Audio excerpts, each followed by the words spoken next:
आचार्य भगवंत कृत दर्शन पाहुड़ ग्रंथराज में हम सभी ने प्रवेश किया और आचार्य भगवंत ने कल बताया था जिस प्रकार से पेड़ की जड़ में यदि पानी डाला जाए तो फल भविष्य में अच्छे मिलते हैं। ध्यान रखना, सम्यक दर्शन के लिए जड़ की तरह बताया था, जल के लिए सम्यक ज्ञान की तरह बताया था और फल के लिए चारित्र की तरह बताया गया था।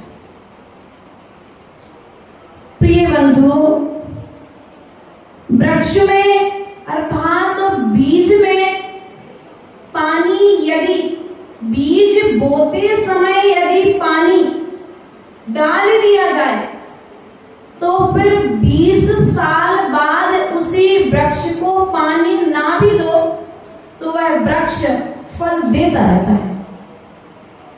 और बीज बोते समय यदि जल नहीं डाला तो वह वृक्ष अर्थात वह बीज वृक्ष रूप नहीं बन पाता है। इसलिए यदि वर्तमान काल में मिथ्यात्व के कारण भटक रहे जीवों को यदि अभी इस पंचम काल में संभाल लिया जाए तो यह आगे जाकर के चारित्र के फलों को भविष्य में प्राप्त करते रहेंगे। अर्थात पंचम काल में चारित्र के पालन के संस्कार बनाना जरूरी है। क्या? जब पंचम काल में मोक्ष नहीं है तो फिर चारित्र का पालन क्यों? ऐसा प्रश्न आता है। इष्टोपदेश में पूज्यपाद स्वामी से भी प्रश्न किया गया कि जब व्रतों के द्वारा स्वर्ग आदि मिलता है तो फिर हम व्रतों के द्वारा व्रतों के द्वारा नरक क्यों जाए? तो आचार्य भगवंत कहते हैं कि वर्तमान काल में स्वर्ग जाकर के अर्थात स्वर्ग जाकर के तुम्हें वहां पर ठहरना है थोड़े समय के लिए बस। जिस प्रकार से आपका रिजर्वेशन यहां से ईश्वरी पार्श्वनाथ का है, लेकिन यहां से डायरेक्ट ट्रेन ईश्वरी पार्श्वनाथ के लिए नहीं है, तो आपको बीच में कटनी में रुकना पड़ेगा। आपको इतना गैप मिला है कि आप कटनी में आप नहा लीजिए, नहाने के बाद मंदिर पास में बना है, आप मंदिर के दर्शन कर लीजिए, भोजन कर लीजिए, भोजन करने के पश्चात पुनः ईश्वरी पार्श्वनाथ के लिए। बस व्रतों के पालन के संस्कार से पंचम काल में रहते हुए भी हम क्या करेंगे? मोक्ष की तैयारी कर सकते हैं, मोक्ष मार्ग पर बढ़ सकते हैं। और यदि हमें अश्रद्धान हो गया, इस बात पर शंका हो गई कि हम आज चारित्र का पालन करेंगे, कल हमें कुछ मिला कि नहीं मिला, तो शंका नहीं करना। आचार्य भगवंत कुंद स्वामी, जिनको हम आज 2000 वर्ष बाद भी जिनके नाम को विनय के साथ लेते हैं, जयकारा भी विनय के साथ लगाते हैं, ऐसे कुंद स्वामी ने चारित्र का निर्दोष पालन करके आज वे मोक्ष नहीं गए, लेकिन स्वर्ग में रुक करके जो संयम के संस्कार उन्होंने मनुष्य गति में बनाए थे, वे संस्कार उन्हें सिद्धालय ले जाने वाले हैं। संस्कार आप जैसे बनाओगे वैसे बन जाएंगे, क्योंकि बाहर में शिक्षा तो है लेकिन शिक्षा में श्रद्धा नहीं है। क्या नहीं है? शिक्षा तो है लेकिन श्रद्धा नहीं है, और श्रद्धा रहते ज्ञान कल्याण का कारण नहीं है। क्या है? क्या? कौन सा ज्ञान? सम्यक दर्शन से रहित, सम्यक ज्ञान से रहित जीव कल्याण नहीं कर सकता है। इसलिए बच्चा यदि छोटा है तो उसे अभी से संस्कार देना प्रारंभ कर दो। श्रेयांश अभी छोटा है, क्या करते हो? सबसे पहले जैसे ही उसकी आंख खुलती है, कहाँ लेकर के जाते हो? जिनालय। क्या करते हो? अब जो आप उसे प्रातःकालीन वेला में उठा करके सीधा भगवान के चरणों में लेकर के जा रहे हो, तो भविष्य में तुम्हें उससे कहना नहीं पड़ेगा कि बेटा मंदिर जाओ। क्यों? क्योंकि तुमने जो सम्यक दर्शन के संस्कार उस बीज में डाल दिए हैं, सम्यक ज्ञान का जल डाल करके, तो वह निश्चित ही चारित्र रूप में प्रकट हो जाएगा। लेकिन हमारी स्थिति यहाँ पर कुछ बिगड़ी हुई है। हम पेड़ बनने के बाद संभालने का प्रयास करते हैं, हम बीज को संभालने का प्रयास। आज यहाँ पर नई उम्र के बच्चे नहीं हैं इस क्लास में। कारण हमने उन्हें जिनवाणी सुनने के संस्कार नहीं दिए, हमने उन्हें शिक्षा ग्रहण करने के संस्कार तो दिए, लेकिन वह शिक्षा जो सम्यक ज्ञान से रहित शिक्षा है, इसलिए उन्हें सम्यक ज्ञान रूपी जिनवाणी को सुनने का समय तुमने पैसा कमाने की कला तो सिखाई है, लेकिन पुण्य कमाने की कला तो मां जिनवाणी के चरणों में आकर के मिलेगी। प्रिय बंधुओं, आचार्य भगवंत आज कार्य का नंबर 12 के माध्यम से क्या लेकर के आए हैं, हम इस विषय को समझने का प्रयास और पुरुषार्थ करेंगे। जी दर्शने सुभट्टा पाए निपड़ंती दर्शन धराणम ते होंति लल्लु माहोदी वो ही पुण्य दुर्लहा तेषिम। आचार्य भगवान कहते हैं जे दर्शनेषु भट्टा, जो व्यक्ति सम्यक दर्शन से भटके हुए हैं। किससे भटके हुए हैं? सम्यक दर्शन से भटके हुए हैं और सम्यक दृष्टि संपन्न व्यक्तियों के चरण स्पर्श नहीं करते हैं। अभी सम्यक दर्शन हुआ नहीं है और जो सम्यक दर्शन से संपन्न है, ऐसे जीवों के जो चरण स्पर्श नहीं करते हैं, वे एक इंद्रिय जीव के रूप में जन्म लेकर के निगोद में रहते। क्या कहा? अर्थात विनय करने की बात कह दिया। किसकी विनय करने की?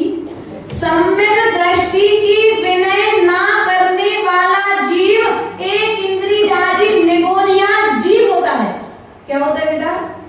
निगोदिया जीव होता है, एक इंद्रियादि पर्यायों को प्राप्त होता है। इसलिए हम ऐसा विचार करते हैं, अरे हमें उन्हें नमस्कार नहीं करना, हम उन्हें चौका नहीं लगाएंगे, हम उन्हें ऐसा नहीं करेंगे। नहीं भैया, पहले देखो सम्यक दृष्टि है कि नहीं है। यदि सम्यक दृष्टि है तो विनय का भाव हृदय में बोलो तो आएगा कि नहीं आएगा?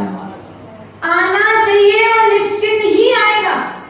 वही राजा श्रेणिक जब तक मिथ्या दृष्टि था, क्या था? वही राजा श्रेणिक का जीव जब तक वह मिथ्या दृष्टि था, तब तक उसने मुनिराज को नमस्कार नहीं किया और पड़गाहन भी किया। तो क्या किया पड़गाहन के समय? पड़गाहन के पूर्व में चौके के अंदर में 5 फुट का गड्ढा खुदवा करके हड्डियां, कीचड़ आदि गंदगी भरवा दी और उस गड्ढे को पैक करवा दिया और फिर मुनिराज का पड़गाहन किया गया। और जब मुनिराज का पड़गाहन किया गया तो मुनिराज अवधि ज्ञान के धनी थे और जैसे ही वे चौके में पहुंचे, उन्होंने क्या किया? क्या कर दिया? तत्काल वापस जंगल में वापस चले गए। और जब जंगल में वापस चले गए तो मुनिराज से पूछा गया कि भगवान आपने उस चौके में आहार क्यों नहीं किए? तो मुनिराज ने कहा उस चौके में मुंह में गंदगी पड़ी हुई है। प्रिय बंधुओं, वही राजा सैनिक मिथ्यात्व के उदय में मुनिराज के लिए नमस्कार नहीं कर रहा है और वही राजा सैनिक सम्यक्त्व के उदय में, किस उदय में? सम्यक्त्व के उदय में। देखो कहां तो राजा सैनिक मुनिराज की परीक्षा ले रहा था और अब राजा सैनिक के सम्यक दर्शन की परीक्षा लेने के लिए स्वर्ग के देव आ गए। बताई थी कहानी पूर्व के प्रवचन में कि वे 2 देव आकर के एक मुनिराज का और एक कालिका का भेष बनाते हैं, एक मछली पकड़ते, गर्भवती बन जाते हैं। फिर भी राजा सैनिक क्या करता है? उन्हें क्या करता है? वह पिछी कमंडल धारी को नमस्कार करता है और वह अपने सम्यक दर्शन को संभालता है। पहले किसको संभालता है? मुनिराज को बाद में संभाला उसने भैया, मुनिराज को बाद में संभाला, पहले उसने अपने सम्यक दर्शन को संभाला। क्योंकि यदि सम्यक दर्शन से भटक जाता तो वह देव उसे नमस्कार करके नहीं जाते। वह देव उसके छायक सम्यक दर्शन की जो परीक्षा लेने के लिए आए थे, वे क्या होते? सफल हो जाते। लेकिन राजा सैनिक ने ऐसा, उसके सामने दृश्य है लेकिन दृश्य होते हुए भी उसने क्या किया? उपगुहन अंग का पालन किया, स्थितिकरण अंग का पालन किया, वात्सल्य अंग का पालन किया। तब कहीं जाकर के जैन धर्म की प्रभावना हुई और आज राजा सैनिक के जाने के बाद में भी उस राजा सैनिक के नाम को जिनवाणी के माध्यम से पढ़ लेते हैं। प्रिय बंधुओं, मिथ्यात्व को नमस्कार करना बहुत आसान है। सम्यक्त्व को नमस्कार करने के लिए जन्मों जन्मों का पुण्य चाहिए। क्योंकि पाप करने के लिए वो बुद्धि नहीं लगानी पड़ती। पाप करने में मेहनत नहीं लगती, लेकिन पुण्य करने के लिए विशुद्धि की आवश्यकता होती है, और जब विशुद्धि होगी तभी पुण्य करने का भाव होगा। प्रिय बंधुओं, अपनी बुद्धि को पाप कमाने में मत लगाओ, अपनी बुद्धि को पुण्य कमाने में लगाओ। क्योंकि आचार्य भगवान कहते हैं, आप प्रातःकालीन बेला में आकर के जिनेंद्र भगवान के दर्शन कर रहे हैं, और आप जिनेंद्र भगवान के दर्शन कर रहे हैं तो पुण्य का अर्जन कर रहे हैं, और पुण्य का अर्जन कर रहे हैं। अब जिनके पास में पुण्य होगा उनके पास में पैसा अपने आप। बोलो तो आप लोग क्या करते हो? माता जी सुबह 6 बजे से दुकान खोलनी पड़ती है, मंदिर जाने का समय, मर्दा जाने का समय, भगवान के अभिषेक करने का समय। तुम भगवान के अभिषेक का कलश तो उठाओ। क्या तुम्हारे जन्मों के किए हुए पाप तत्काल कट जाएंगे, कोई कैंची की जरूरत नहीं पड़ेगी। कपड़ा काटने के लिए कैंची की जरूरत पड़ती है, लेकिन जन्म जन्म के किए हुए पापों को काटने के लिए जिनेंद्र भगवान रूपी भक्ति की जरूरत पड़ती है। जिनेंद्र भगवान की भक्ति करना प्रारंभ कर दो। सम्यक दृष्टि जीव मिथ्यात्व को नमस्कार नहीं करेगा। इसको नमस्कार नहीं करेगा, मिथ्यात्व को नमस्कार नहीं करेगा, मिथ्यात्व की शरण में नहीं जाएगा। जिनेंद्र देव को छोड़ करके अन्य को नहीं मानेगा। लोक व्यवहार की अपेक्षा में आप अपनों से बड़ों के चरण तो छूते हैं, लेकिन जितनी श्रद्धा के साथ में जिनेंद्र भगवान के चरण छूते हैं, वो भाव अपने पिता के चरण छूते समय नहीं आएगा। सत्य है ना? वो लोक व्यवहार है, लेकिन यहाँ पर आचार्य भगवान कहते हैं कि आपको सम्यक दृष्टि को नमस्कार करना है, सम्यक भावनाओं के साथ में नमस्कार करना है। कितने कितने उदाहरण आते हैं। वे गज कुमार मुनि धन्य हैं जिनके सिर पर जलती हुई सिगड़ी जला दी गई, जलती हुई सिगड़ी रख दी गई, लेकिन फिर भी उन्होंने अपना धर्म, मरना स्वीकार है लेकिन मिथ्यात्व के साथ जीना स्वीकार। क्योंकि इस मिथ्यात्व के साथ जी रहा व्यक्ति तो मरे हुए के समान ही है, और सम्यक के साथ में यदि एक श्वास भी मिल जाए तो तुम्हारा जीवन धन्य हो गया। कहते ना, अंतिम समय में दीक्षा लेना क्यों? हो सकता तुम्हें जो जीवन भर तक श्रद्धा नहीं हुआ, वो अंतिम समय में नमोकार मंत्र के प्रति श्रद्धा उत्पन्न हो जाए, और उस श्रद्धा पूर्वक नमोकार मंत्र को सुनकर के आप स्वर्ग चले जाओ। प्रिय बंधुओं, आचार्य भगवान कहते हैं, एक इंद्री आदि पर्यायों से यदि बचना है, निगोद की यात्रा करने से बचना है, तो सम्यक दृष्टि को देखो और जय जिनेंद्र कर लो। क्या कर लो? हम नहीं बोलते भैया, नहीं, ऐसा भाव। ये ब्रह्मचारी भैया लोग आए, ब्रह्मचारी में विद्वान लोग आए हमारे बीच में। अभी तो ब्रह्मचारी है ना सब, अभी तो सब ब्रह्मचारी है, क्योंकि जब तक विवाह नहीं हुआ तब तक सभी ब्रह्मचारी हैं। और ये हमारे बीच में आए और आपके बीच में आए, और आपने विनय, अरे ऐसे तो बहुत विद्वान आते हैं, क्या किया आपने? आपने उनकी अभिनय नहीं की, आपने ज्ञान की अभिनय कर दी। किसकी अभिनय कर दी? आपने सम्यक ज्ञान की अभिनय कर दी। और यदि आपने उनको देखकर इतना ही पूछ लिया, भैया बहुत अच्छे हो, कोई चीज की आवश्यकता तो नहीं, अगर कहीं लगे तो हमसे, अब वो आपसे मांगने वाले नहीं है, आपको ले जाकर के कोई व्यवस्था देनी नहीं है, लेकिन आपका पूछना मात्र क्या हो गया? उनकी विनय हो गई। उन्हें एक सहारा हो गया पार्वती जी कि कोई तो हमारे पीछे अभी है, हमें चिंता करने की जरूरत। और हम क्या करते हैं आज? मिथ्यात्व के उदय में हमदर्दी, करुणा भाव छोड़ देते हैं और एक इंद्रिय आदि पर्यायों में जाकर के भटकने लग जाते हैं। इसलिए प्रिय बंधुओं, एक इंद्रिय आदि पर्यायों से बचना है तो सम्यक दृष्टि अर्थात चौथा गुण स्थान बढ़ती। कौन सा गुण स्थान बढ़ती? चौथा गुण स्थान बढ़ती। सामान्य व्रति श्रावक पांचवा गुण स्थान बढ़ती। महाव्रति आलिका, महाव्रति क्षुल्लक, रेशव्रति क्षुल्लक क्षुल्लिका, ऐलक यदि आपके नगर में आते हैं, यहाँ पर तो चौथे गुण स्थान वर्ती श्रावक की बात कही है, फिर तो महाव्रतियों की बात तो जब आप एक सम्यक दृष्टि श्रावक की अभिनय करते हैं, विनय नहीं करते हैं तो निगोद जाएंगे और फिर महाव्रति की अभिनय करेंगे तो कहां जाएंगे? विचार करना है। महाव्रत की जब अभिनय करेंगे तो कहां जाएंगे? निगोद से ज्यादा बड़ा फल तो नहीं और मिलने वाला। इसलिए प्रयास और पुरुषार्थ करो जितना बन सके।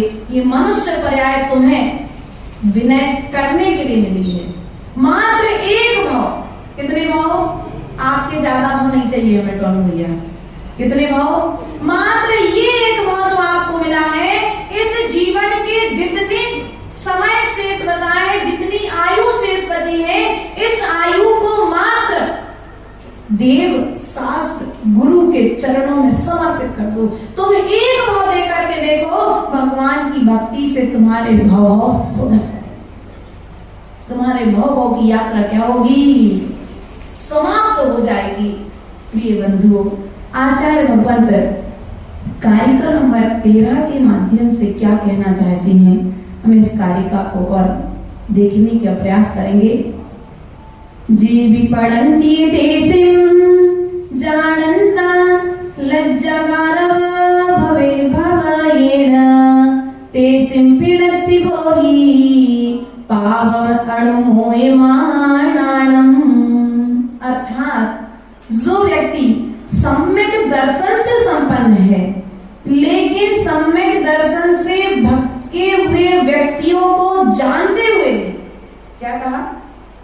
जो व्यक्ति सम्यक दर्शन से संपन्न है और यह जानता है कि यह मिथ्या दृष्टि जीव है, दूसरा सामने वाला सम्यक दृष्टि नहीं है, होते हुए लज्जा भय और गौरव के कारण उनका चरण स्पर्श करते हैं, उन्हें भी बोधि की प्राप्ति नहीं होती है क्योंकि वे पाप की अनुमोदना।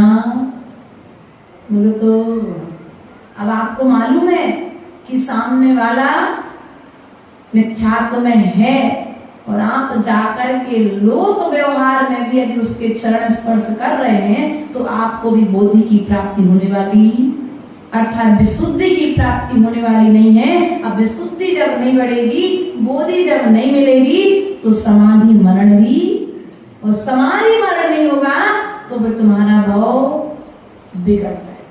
इसलिए मिथ्यात्व को नमस्कार, मिथ्या दृष्टि को नमस्कार नहीं करना। आप उनसे श्रेष्ठ हैं जो मिथ्यात्व को पूजने जा रहे हैं। हम किसकी पूजा करते हैं?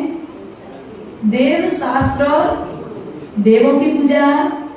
बोलो तो देवों की पूजा करनी चाहिए क्या? बोलो, सब शांत हो गए, क्या बात है, बुरा लगे? देवों की पूजा करनी चाहिए कि नहीं करनी चाहिए? हाँ, जो सच्चे देव हैं, सम्यक दृष्टि देव हैं, उनकी पूजा अनंत भगवान के जैसी नहीं करनी चाहिए। क्या कहा? हाँ, सम्यक दृष्टि जी यही बोलेगा। तुम में पात्रता है उन देवों से ऊंचे गुण स्थान प्राप्त करने की।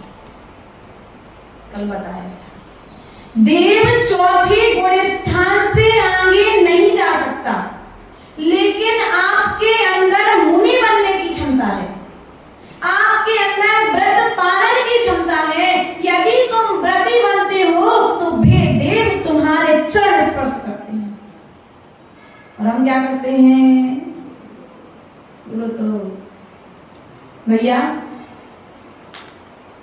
मंदिर में जिनेंद्र भगवान की घर में 4 लोग ही है ना, और आप 4 भाई हो, पाटोदी जी, और आपके बाबूजी भी हैं। तो आप और आपके बाबूजी सब लोग एक साथ बैठे हुए हैं और आपके घर पर मेहमान आए, और वो मेहमान आए, वो आपका कोई दोस्त था, वो आपको चरण स्पर्श किया, आपसे गले मिला, आपसे ही तन्मय हो गया आपने, लेकिन आपके बाबूजी आपके बाजू में बैठे थे, तो आपको क्या लग रहा है? आपको कैसा फील होगा उस समय? बोलो।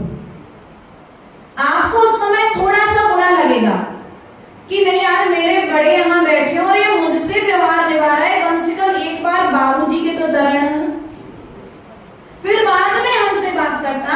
उसी प्रकार से मंदिर में जिनेंद्र देव की सेवा में रहने वाले देवी देवता को प्रसन्नता तब होती है जब जिनेंद्र भगवान की पूजा भक्ति के साथ।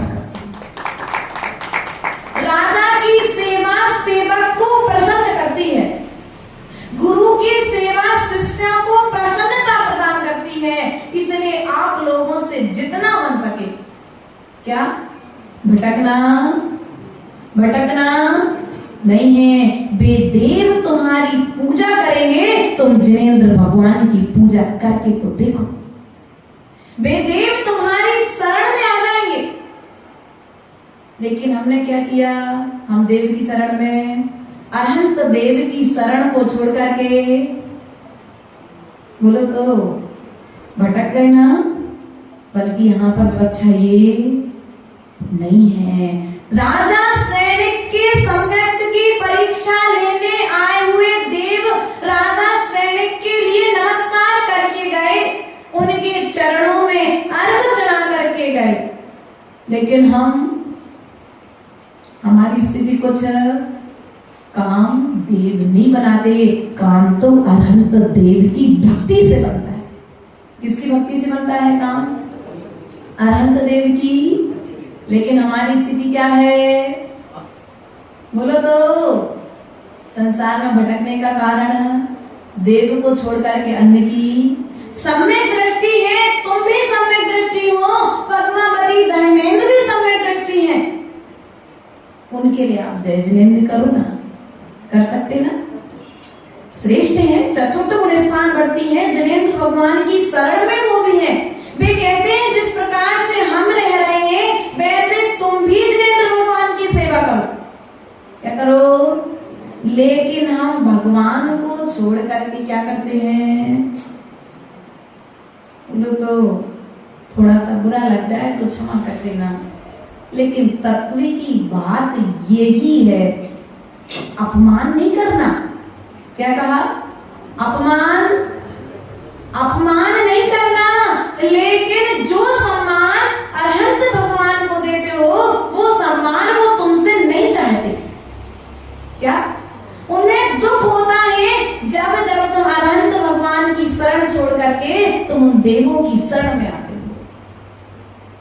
जो काम तुम्हारा एक क्षण में बनने वाला था वो काम महीनों के लिए, बोलो तो। क्योंकि देवों का पुण्य भी किनकी सेवा से बढ़ता है? देव भी अपना पुण्य अनंत भगवान की सेवा करके बढ़ाते हैं, और हम देवों की सेवा करके, तो भाई के चरण दबाने से पैसा मिलेगा, लेकिन बराबर में होना, अगर होगा तो देगा और नहीं होगा तो। इसलिए प्रयास और पुरुषार्थ करो कि जो मिथ्यात्व से सहत देव भी हैं। किससे सहत? मिथ्यात्व से सहत देव भी हैं, तो उन्हें नमस्कार बोलो तो। करते तो तुम लोग हो, इसलिए त्याग भी तुम लोगों को ही नहीं करना पड़ेगा। नहीं करना तो आज कर देना कि सच्चे देव शास्त्र गुरु के शरण के अलावा मैं किसी दूसरे की शरण में मरना स्वीकार है, लेकिन सम्यक छोड़ना स्वीकार। श्वासें कल जाती थी आज चली जाए, लेकिन भगवान एक भी श्वास ऐसी ना रहे जिसमें नमोकार मंत्र ना हो। प्रत्येक श्वास के साथ में नमोकार मंत्र हम चाहते हैं तो प्रयास करना है। आचार्य भगवंत कहते हैं कि जिस प्रकार से सूर्य की किरणें कमल को खिला देती हैं, उसी प्रकार से सम्यक दर्शन हमारे मन रूपी कमल को खिला देता है। सूर्य अग्नि तल को प्रकाशित करता है और सम्यक दर्शन हमारे ज्ञान को प्रकाशित करता है। इसलिए मिथ्यात्व के कारण जो अनंत भवों से अनंत काल से भटक रहे हैं, उस मिथ्यात्व को त्याग करके हम सम्यक को प्राप्त करने का प्रयास और पुरुषार्थ करेंगे। क्योंकि आत्मा के परिणाम तो सदा नारियल देखा, नारियल पंडित जी समझ रहे हैं आपका इशारा, नारियल देखा, आ तो जाओ आगे, नारियल देखा कि नहीं देखा? हमारे प्रश्न का उत्तर दो सुनील जी। देखा है ना नारियल? अंदर से कैसा होता है और बाहर से? उसी तरह से जो मिथ्या दृष्टि जीव होता है वह नारियल के बाहर वाले भाग की तरह होता है, अनंतानुबंधी कसाय से सह। और जो सम्यक दृष्टि जीव होता है वह नारियल के भीतर वाले भाग की तरह होता है, मुलायम। कितना अंतर बता दिया है? मिथ्या दृष्टि जीव के परिणाम नारियल के ऊपर वाले भाग की तरह और सम्यक दृष्टि के परिणाम नारियल के भीतर वाले भाग की तरह। तो समझ लेना तुम्हारे परिणाम किस प्रकार के हैं। हमारे संघ में मुनि श्री विश्वशील सागर महाराज जी थे, एक बहुत प्यारा सा भजन वो इस विषय में बोला करते थे। कौन गति जाने बताओ मोरी गुइया, बोलना साथ में। कौन गति जाने बताओ मोरी गुइया, नन गति जाने बताओ मोरी गुइया। जी के भाव नरियल जैसे, भीतर से कोरे और बाहर से कर्रे। नर गति जाने बताओ मोरी गुइया, नर गति जाने बताओ मोरी गुइया। कौन गति जाने बताओ मोरी गुइया। जी के भाव निप्पू जैसे, किसके जैसे? जी के भाव निप्पू जैसे, बाहर से खट्टे और भीतर से खट्टे, बाहर से खट्टे और भीतर से खट्टे। त्रिंज गति जाने बताओ मेरी गुइया, त्रिंज गति जाने बताओ मोरी गुइया। समय रहेगा तो आपको और सुनाएंगे इन्हीं भावनाओं के साथ में। बोले परम पूज्य आचार्य गुरुवर 108 विभव सागर जी महाराज जी की। महिला ललित जैन शास्त्र भेंट के लिए मैं आमंत्रित करता हूँ, शीघ्रता से आ जाए। और जिनको भी शास्त्र भेंट करना है